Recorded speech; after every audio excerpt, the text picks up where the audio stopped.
to Dutch parents in 1943. He was private, but he wasn't shy. Caring. Very proud person. He was scary. Charming.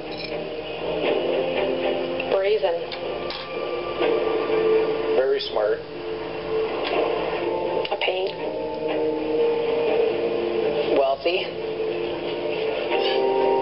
He wanted no sympathy and no help. No, Norm was going to do it on his own. A talented designer and engineer. By 2010, he owned a number of successful companies in Southwold. I would say Norm liked to be on the edge. He had something going for him. He was really a visionary when it came to the technology used. But within the community, he had earned himself a certain reputation. He could be tough as nails when he wanted to be. I mean, and that was most of the time. Norm knew what he wanted in life, so when someone tried to get in the way of what he wanted, he would try and go around them. He would find a different way to get what he wanted. Everyone who had any connection with him business-wise always seemed to come out on the short end. Patients would come to me and say, he owes me money. I've been stiffed by this fellow. And it was just, clearly there was no chorus of supporters for him. The abrasive businessman encountered by most people, however, was only one side of Norman. He also had a softer side. Loved animals, loved the big cats, and his big thing was to own big cats. He was proud. He was the proud papa of all these animals. You could see him just kind of, these are my babies. And he really enjoyed them. Away from business deals and confrontations, Norman returned home to his pets, some of nature's most highly evolved predators. It was quite a shocker. I couldn't believe it, right? It's one thing to have one cat, but he had five large cats, 2 tigers and 3 lions. This was not a passing fancy. This wasn't, I'll try a tiger and see how it goes, and maybe I'll get a snake or a turtle. They would rub up against the cage, and there was times where I would pet them, scratch them behind the ear through the cage. I never told Norm that, mind you. But I didn't realize that they were actually as dangerous as they are. Just how dangerous, Norman had discovered with his first exotic cat. A cougar. Just barely got out of the cage, but he was just tore. His arm was tore right off. But that never, ever changed his fear. He almost was like the fact that he blamed himself. The attack would scar him for life, but Norman refused to be intimidated. He told me it didn't scare him. It was more upsetting to him that his pet would attack him, right? But he knows a wild animal is just doing what its instinct is. Undeterred, Norman expanded his exotic cat collection, sparing no expense on the enclosures needed. He was a designer as well, and he just sat down at his drafting table and he just built these things, and they were all built at his fabrication plant, and he'd bring a crew from his workplace and assemble them, weld them, beautiful. One species in particular had found a special place in Norman's heart. He just thought that he could make a real close connection with tigers more than anything. More than the cougars, more than the lions. There was just something about tigers that fascinated Norm. He just had to have them. Norman felt he connected with his tigers and often went inside the enclosures with them. He showed very little fear around these cats, even when he was inside the cage. They would rub up against him just like a regular cat rubs up against your leg, right? Except they're up to your waist, so they can knock you right over. Aware of the danger, Norman was sure to let his tigers know who was in charge. When they got a little too affectionate and they started swiping at him, that's when he would sort of holler at them and say, "Hey, get down," because he knew himself that a playful swipe could knock you out. He had no fear. You know what I honestly believe? I honestly believe that Norm got his strengths from those animals. The best advice I give to everybody, I just say, cage them and leave them there. Don't handle them. They swat each other, they push each other. you're a human. I mean, you know, I weigh 200 pounds, and they push me around just like a ragged doll. And you don't want them doing that when they're in a bad mood. But the community realized it wasn't just himself that Norman was putting at risk. Having just bought a house next door, David Rawson and his wife thought they should meet their new neighbor. But rather than walk, it was suggested they take the car. It became quite clear to us that the reason for driving over was, at this particular time, there was a full-size adult lion sitting on the driveway, sunning itself, tied to a post by a rope. But Norman was sure he could control his cats and dismissed his neighbor's worries. He dominated. I believe he liked to dominate everything from the cats to the business that he ran. He dominated. He was the boss, just plain in control at all times. The residents of Southwold demanded action. They petitioned for a new bylaw to ban the ownership of exotic animals. A town hall meeting was called. But Norman was not there. Just about halfway or two-thirds of the way through, a door opened, and in walked Mr. Boalda. And a huge silence fell over the whole room. Norman listened as the bylaw was discussed. And after 5 or 10 minutes of this, Mr. Boalda stood up and said, I know what this is all about. It's all about me.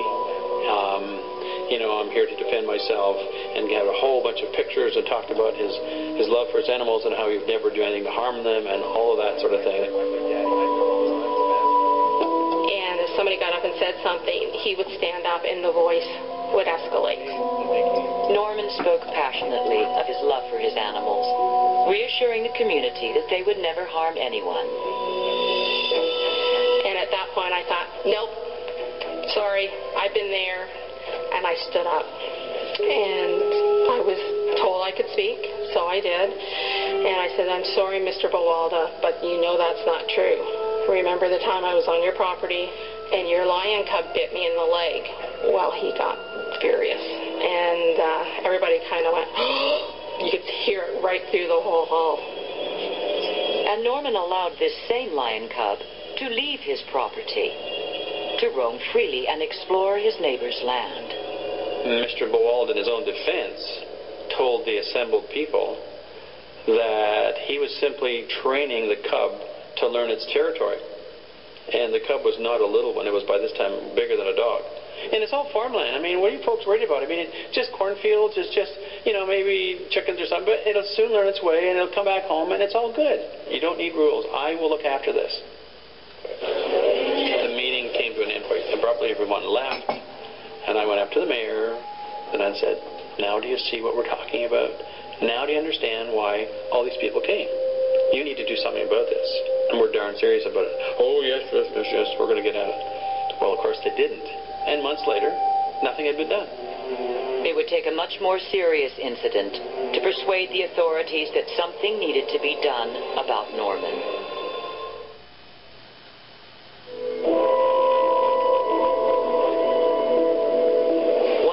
Afternoon in June, a mother drove her young family to Norman Boalda's Ontario home.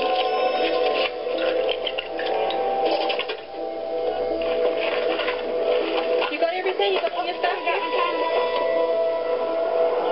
Her son's school project was on tigers.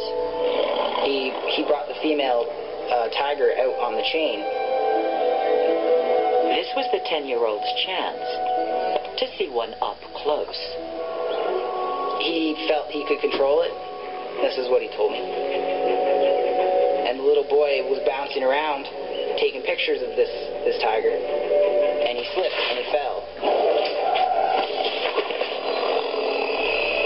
And tiger's instinct is just to pounce, right? From what Norm told me, he grabbed this tiger by the throat and pulled him off right away. But like a tiger, right? You get attacked by a tiger, it doesn't matter if it's 1 second or 10 seconds.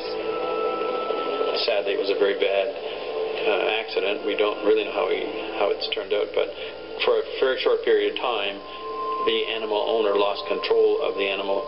The animal acted like any exotic caged animal would and lunge at your little boy, defenseless. He felt pretty bad about it. It set him back. And I think after that incident happened, he talked to me about it, and I told him the best thing to do is leave the tiger in its enclosure. It's just not worth the risk. Norman had to face the fact that with tigers at least, he wasn't always the boss. He said he felt helpless when it happened, even though he did stop it from continuing the attack. I don't think he could get over the fact that it was him who took it out of the cage. But some who knew Norman saw it differently. I think he blamed the child for moving too quickly. So he didn't take responsibility for his actions. He never did. The tiger, 2 days later, was out sunning itself because I think I got 5 calls within 2 days after the attack. The tiger's out on that leash, sunning itself again. What happens if the leash breaks? And I said, I can't get on the property. After that, he locked the gates, and no one could even get near the property. He wouldn't answer telephone calls.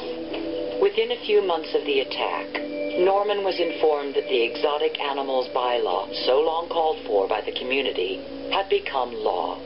That's really sad that had to happen to crystallize in the minds of the citizens and the politicians that this really was a big issue. I mean, when you think back on it, it was really quite simple to figure out that shouldn't have happened. But those who knew Norman knew there was no way his beloved animals would be taken from him without a fight. When he heard that the county was going to try and make a bylaw against him, I'm pretty sure he called his lawyer right away because he had no intention of giving these animals up. Norman was the type of guy that you didn't really push around too much. You could talk to him. He'd do anything for you, but when he was back up against the wall, he was a fighter. There was a lot said, and he got lawyers to fight everything, and it was miserable.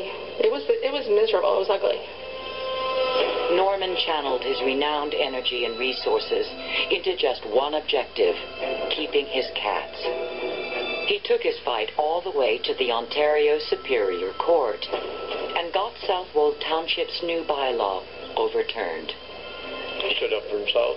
He got the best lawyer in Ontario to fight, and he won. So that was Norm. If Norm believed in something, he fought for it. No one could now take Norman's beloved lions and tigers away from him. The people of Southwold were left to wonder who the next victim of Norman's pets might be. They would not have long to wait to find out. In Ontario, Norman Buwalda had successfully overturned a bylaw banning private ownership of exotic animals. He could now enjoy his pets in peace. But there was one more shock in store for the people of Southwold. My son gave me a phone call. He said, "Did you hear about Mr. Buwalda?" And I said, "What did you?" And he said, "Mommy's dead." Norman Buwalda had entered his tiger's cage for the last time. I was shocked. Didn't see it coming. As strange as that might sound, someone with so many dangerous cats, I didn't see it coming. What happened, Norm? What happened? Did you want it to happen? I don't know. But the bottom line is, it's very strange to see that a man that was so careful and all of a sudden to find the news that we've got. The post-mortem showed that Norman had been killed by a single massive tiger wound to his throat. If Norm had bent over and the tiger was close by and jumped on him to play around with, well, then maybe Norm panicked a bit, tried to shove it off, and it got rougher and rougher, and the rougher you play with it, the rougher they're going to get. And possibly that's may have what happened. I don't know. This sounds terrible, but it was a fitting way for him to go. It was with his favorite pet, and it was his pet that did him in. He said to me one day, "It's going to hurt me. It's going to hurt me bad one day." And I said, "Well, you're good with them." And he said, "Well, yeah, but they are wild animals. I do know that, but I love them too much." Norman's cats were relocated, and Southwold's tiger story was over.